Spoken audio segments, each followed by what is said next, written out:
खबर आपको बता दें उत्तराखंड से, जहां उत्तराखंड में G20 बैठक का आगाज हो गया है और रक्षा राज्य मंत्री अजय भट्ट ने इसका शुभारंभ किया। आपको बता दें कि फिलहाल नरेंद्र नगर में 64 विदेशी मेहमानों का जुटने का जो सिलसिला है वो शुरू हो गया है और इस दौरान ये 64 विदेशी मेहमान उत्तराखंड की संस्कृति से रूबरू हो रहे हैं। तो आपको बता दें कि आज एंटी करप्शन वर्किंग ग्रुप की बैठक होगी, जहां करप्शन फ्री वर्ल्ड पर चर्चा होगी और भ्रष्टाचार के खिलाफ वैश्विक एकजुटता को यहां पर जरूरी बतलाया गया है, अजय भट्ट का कहना है। तो केंद्र रक्षा राज्य मंत्री जिन्होंने G20 बैठक का आगाज किया है और रक्षा राज्य मंत्री अजय भट्ट ने यहां पर कहा कि बेहद जरूरी और वैश्विक स्तर पर कहीं ना कहीं जरूरी है कि भ्रष्टाचार के खिलाफ एकजुटता यहां पर दिखाई जाए।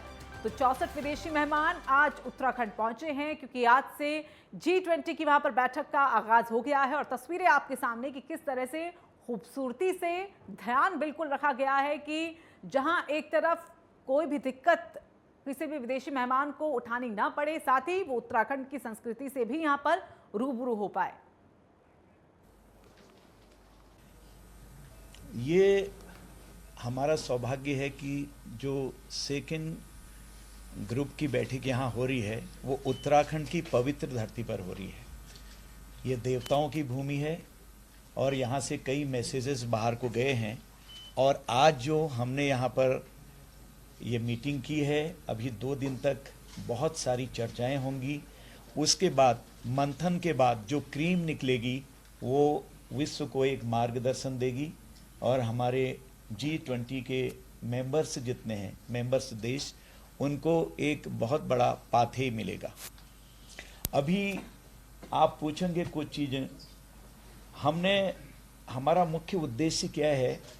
नंबर 1, भ्रष्टाचार की लड़ाई मजबूत करने के लिए अंतर्राष्ट्रीय सहयोग बढ़ाना। इंटरनेशनल लेवल पर हमारा सहयोग होना चाहिए क्योंकि अकेले भ्रष्टाचार के खिलाफ लड़ा नहीं जा सकता है। आज ये पूरे इंटरनेशनल लेवल की ये पूरी समस्या है, सिर्फ यहाँ की नहीं है।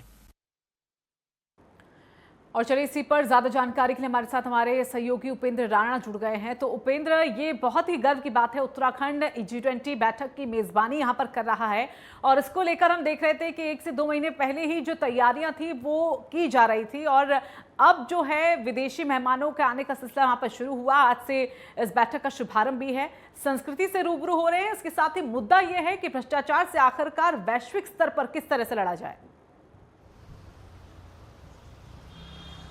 देखिए, बिल्कुल ये बड़ा ही गर्व की बात है कि उत्तराखंड को G20 की मेज़बानी जो है वो मिली है, क्योंकि पिछली बार हमने जिस प्रकार से रामनगर में भी G20 का सम्मेलन हुआ था और दूसरी बार जो है ये नरेंद्र नगर में जो है G20 का सम्मेलन हो रहा है। 64 विदेशी मेहमान जो है उत्तराखंड पहुंचे हुए हैं, जिससे जो है उत्तराखंड के जो वेशभूषा, पारंपरिक वेशभूषाओं के साथ, यहाँ के लोक नृत्य के साथ उनका जो है वो स्वागत हुआ है और काफ़ी जो है वो खुश भी दिखाई दिए हैं, क्योंकि बड़ी खुशी की बात है कि उत्तराखंड को जो है एक बड़ी मेजबानी जो है वो मिली है। और सबसे बड़ी बात यह है कि जो इस बार जो G20 पर जो चर्चा जिस प्रकार से हो रही है, लगातार अलग अलग मुद्दों पर जो है इस पर चर्चा हो रही है।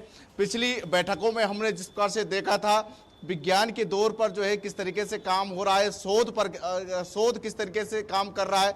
आज जो है वैश्विक भ्रष्टाचार के मामले को लेकर जो है वो बातचीत हो रही है, क्योंकि देश भर में भ्रष्टाचार जो है वो व्याप्त है, अलग अलग जगहों पर अलग अलग तरीके से जो है भ्रष्टाचार हो रहा है। इन तमाम चीज़ों पर बातचीत जो है वो की जा रही है कि किस तरीके से जो है वो भ्रष्टाचार को खत्म किया जा सकता है, इसके निवारण के लिए जो है क्या कुछ कदम जो है इंटरनेशनल स्तर पर जो है वो उठाए जा सकते हैं। इन तमाम चीज़ों पर जो है वो बातचीत की जा रही है और जो विदेशी मेहमान जो 64 डेलीगेट्स जिस प्रकार से जो यहाँ पर पहुंचे हैं उनसे भी जो है वो बातचीत की जा रही है कि उनके देश में किस किस स्तर पर जो है वो भ्रष्टाचार है, किस तरीके से भ्रष्टाचार व्याप्त है और कैसे इसका निवारण जो है वो किया जा सकता है। इन तमाम चीज़ों पर जो है वो चर्चा हो रही है, क्योंकि जिस प्रकार से हमने देखा भी है कि अलग अलग स्तर पर भ्रष्टाचार देखने को मिलता है, कार्यालयों में से लेकर तमाम छोटे विभागों से लेकर बड़े स्तर तक जो है बड़े बड़े भ्रष्टाचार जो है वो देखने को मिला है। मनी लॉन्ड्रिंग का भ्रष्टाचार हमने देखा, 2G स्पेक्ट्रम का भ्रष्टाचार जिस प्रकार से हमने देखा, तमाम ऐसे कई सारे ऐसे मामले हैं जो देश भर में चल रहे हैं, जिसके लेकर जो है चिंता का विषय बना हुआ है, और जिससे कि उत्तराखंड ही नहीं, देश ही नहीं, पूरे विश्व की आर्थिक स्थिति जो है वो डगमगा रही है। ऐसे में कहीं ना कहीं इस पर काम करने की जरूरत है, और जिस पर चर्चा होनी भी बहुत जरूरी है। और इस पर जो है वो चर्चा हो रही है। विदेशी मेहमानों के जो रिसर्च के जो लोग हैं जो यहाँ पर उस पर रिसर्च कर रहे हैं, इन तमाम चीजों पर रिसर्च किया जा रहा है कि कैसे इस पर काम किया जा सकता है, कैसे इसको कम किया जा सकता है, इन भ्रष्टाचारों को कैसे रोका जा सकता है। इन तमाम चीजों पर जो है वो चर्चा जो है वो की जा रही है। जी, उद्देश्य तो यही है कि जिस मुद्दे को लेकर बातचीत की गई है उस मुद्दे पर यहाँ पर जो पॉइंटर्स हैं वो यहाँ पर इन तमाम विदेशी मेहमानों से निकलकर सामने आए कि आखिरकार इस लड़ाई को लड़ा कैसे जा सकता है। लेकिन यहाँ पर हम ये भी जानना चाहेंगे, क्योंकि इससे पहले G20 की जो बैठक थी वो कश्मीर में हुई थी और वहाँ की वेशभूषा जो संस्कृति है उसको भी कहीं ना कहीं विदेशी मेहमानों ने अपनाया। तो क्या यहाँ पर उत्तराखंड के जब नरेंद्र नगर में ये विदेशी मेहमान मौजूद है तो क्या इस तरह के इंतजाम, कोई कार्यक्रम रखा गया है कि जो उत्तराखंड की खुशबू है, जो संस्कृति है, उसको ये मेहमान पहचान सके? देखिए, जिस प्रकार से जब डेलीगेट्स पहुंचे थे उत्तराखंड, जोलीग्रांट एयरपोर्ट पर जो है भव्य स्वागत जो है उनका किया गया था।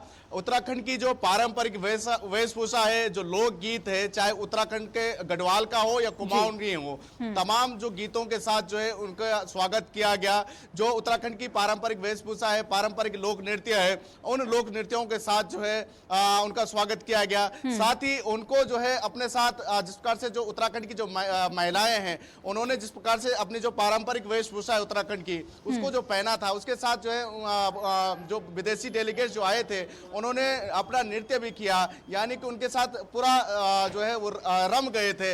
ऐसा माना जा रहा था कि कहीं ना कहीं विदेशी धरतियों पर भी उत्तराखंड का जो है एक अलग जो है वो जलवा जो है वो कायम है, और ये देखा भी गया है। और ऐसे में कहीं ना कहीं जब विदेशी के मेहमान जब आए थे तो यहाँ पर जो है कुमाऊनी का जो छोलिया लोक नृत्य है उसको जो है वो रखा गया था। उनके स्वागत में छोलिया लोक नृत्य जो है यहाँ पर किया गया था। गढ़वाल की अगर बात की जाए तो गढ़वाल का जो लोक नृत्य है उसको जो है वो किया था, ढोल दमाव की थाप के साथ जो है लोक नृत्य किया गया। इन तमाम चीजों को जो है बिल्कुल, और वो खूबसूरत तस्वीरें भी हमने देखी कि किस तरह से विदेशी मेहमान उस नृत्य का लुत्फ भी उठाते हुए दिख रहे थे। चलिए, फिलहाल बहुत बहुत धन्यवाद आपका उपेंद्र, हमारे साथ जुड़ने के लिए।